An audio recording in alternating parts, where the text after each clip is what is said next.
عید الفطر کے لیے مستون اعمال جو ہیں اس کی کوشش کریں کہ ہم وہ بھی ادا کر لیں۔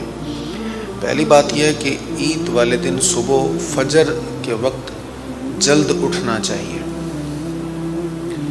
صحابہ کرام علیہم الرضوان عید والے دن جلد اٹھتے تھے۔ ہمارے ہاں تو نماز عید جو ہے وہ کافی تاخیر سے بھی ہوتی ہے بعض جگہوں پر، تو صحابہ کرام نماز عید کی تیاری بھی فجر سے پہلے فرما لیا کرتے تھے۔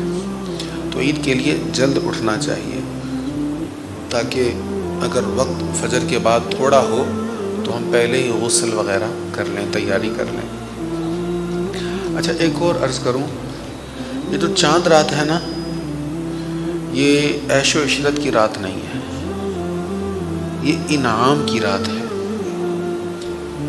حضور علیہ الصلوۃ والسلام نے احادیث میں جن چند راتوں کو خاص طور پر فضیلت والی راتوں کے طور پر گنوایا ہے، ان میں ایک عید الفطر کی رات بھی ہے، چاند رات بھی ہے۔ لہذا اس رات میں آپ اگر شب بیداری نہیں بھی کر سکتے تو یہ ضرور کریں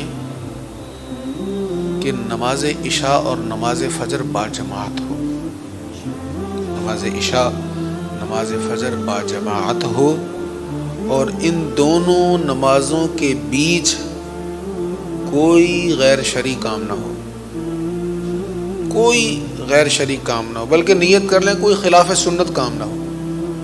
نیت کر لیں گے تو انشاءاللہ اللہ تعالیٰ توفیق عطا فرمائے گا انشاءاللہ تعالیٰ۔ تو ایک تو صبح جو ہے وہ جلدی اٹھنا ہے تاکہ سنتیں وغیرہ ٹائم پہ ادا کر کے باجماعت تکبیر اولیٰ کے ساتھ ہم نماز پڑھ سکیں۔ عید کے لیے غسل کا اہتمام ضرور کرنا چاہیے۔ سرکار کریم علیہ الصلوۃ والتسلیم نے اس کا حکم فرمایا ہے، بطور خاص غسل کرنا چاہیے۔ اور شریعت میں جہاں بھی غسل کا ذکر ہے تو اس سے مراد وہی غسل ہے جو جنابت کے لیے ہم غسل کرتے ہیں، یعنی کلی کرنا، بلکہ غرغرہ کرنا زیادہ بہتر ہے۔ تو پھر ناک میں پانی چڑھانا نرم ہڈی تک، اور پھر سارے بدن کو دھونا، یہ غسل ہے۔ تو غسل کا اہتمام ضرور ہو۔ مسواک کا بھی اہتمام کیا جائے، وہ اس لیے کہ مسواک ویسے تو وضو کے ساتھ کرنا چاہیے، سنت ہے، لیکن علیحدہ اس کو عید کی تیاری کے طور پر بھی مسواک کا اہتمام ہونا چاہیے۔ ٹوتھ برش کا کر لیں آپ، بہرحال صفائی کا زیادہ اہتمام ہونا چاہیے عید کے لیے۔ اچھا، عام طور پہ ہمارے ہاں جو معمول ہے نا، ہمارے جو رسم و رواج بن گئے ہیں، اس میں یہ ہے کہ چاند رات ہم عید کی تیاریوں میں مشغول رہتے ہیں۔ تو ابھی سے ذہن بنائیں کہ جو عید کی تیاری ہم نے چاند رات کو کرنی وہ ہم دن کو ہی کر لیں گے، تھوڑی سی کوشش کر لیں۔ اب خواتین بھی اس میں بطور خاص توجہ فرمائیں کہ وہ جو چاند رات کو جو کام کرنے ہوتے ہیں، خصوصاً وہ مہندی لگانا، کوئی حرج نہیں، مہندی لگا لینی چاہیے، غیر محرم نہ دیکھیں تو مہندی بھی لگا لینے میں کوئی حرج نہیں ہے، خوشی کا موقع ہے، تو اس میں جو جائز زینت کے پہلو ہیں ان کو اختیار کیا جا سکتا ہے۔ لیکن ساری رات مہندی لگاتے رہے تو صبح فجر کے وقت پھر سوئے رہے تو پھر یہ صحیح نہیں ہے نا، یا عید کے روز سو کر گزار دیا تو یہ ٹھیک نہیں ہے۔ جتنی بھی تیاری ہے اس کو دن میں کر لینا چاہیے۔ عید کے لیے جاتے ہوئے اچھے کپڑے پہننے چاہیے، نئے نہ بھی ہوں تو جو اچھا لباس ہے، جو بہتر لباس ہے، اس کو پہن لینا چاہیے۔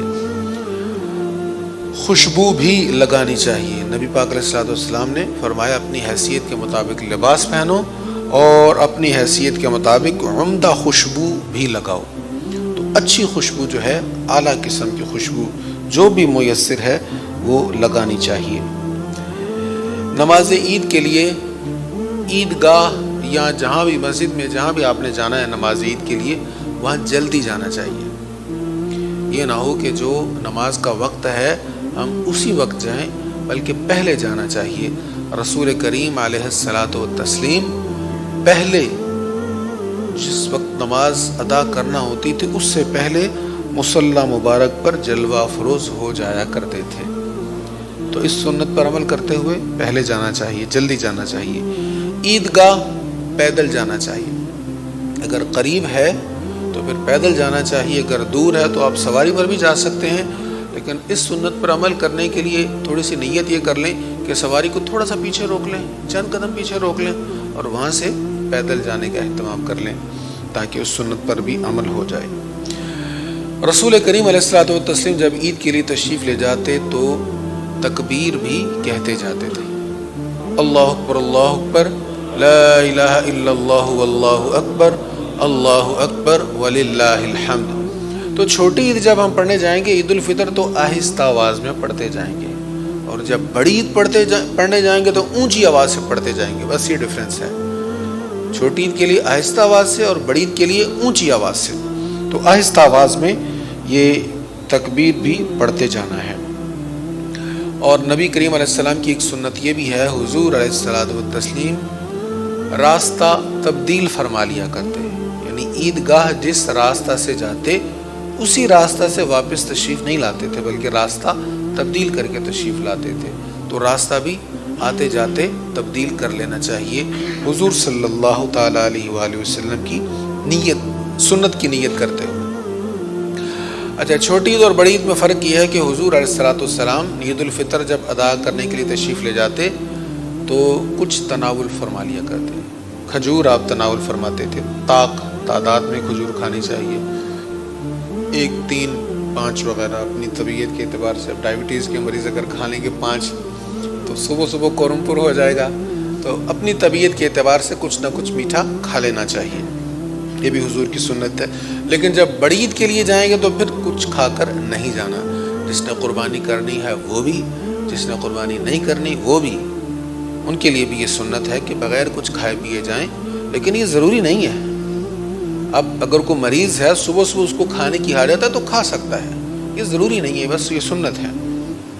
عید والے دن چاہے عید الفطر ہو یا عید الاضحیٰ ہو، عید والے دن اشراق یا چاشت کے نفل وغیرہ نہیں ہیں، عید والے دن صرف عید ہی پڑھیں گے، عید والے دن کوئی نفل نہیں ہے۔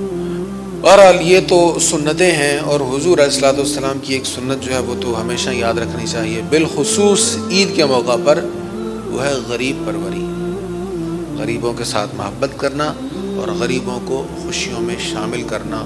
اور بڑی اہم بات، یہ تو سنتیں ہیں نا، سنتیں کیا ہیں؟ جو ہم پر فرض نہیں ہیں، پر کریں گے تو ثواب بہت ہوگا۔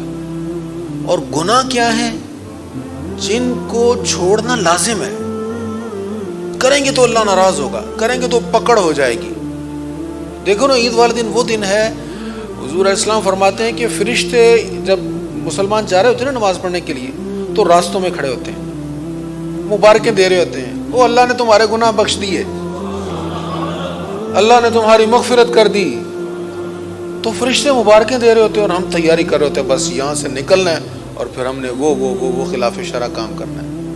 تو یہ اس معاملے میں احتیاط کریں۔ اچھا، ایک اور میرے ذہن میں مسئلہ آیا، عید کے لیے جاتے ہوئے خوشبو لگائیں صرف مرد، خواتین جب عید پڑھنے کے لیے جائیں تو خوشبو لگا کر نہ جائیں، کیونکہ ایک اور حدیث ہے، نبی کریم علیہ الصلوۃ والتسلیم نے ارشاد فرمایا، جو خاتون خوشبو لگا کر باہر جائے اور اس کی خوشبو غیر محرم سونگیں تو وہ سخت گناہ گار ہوگی۔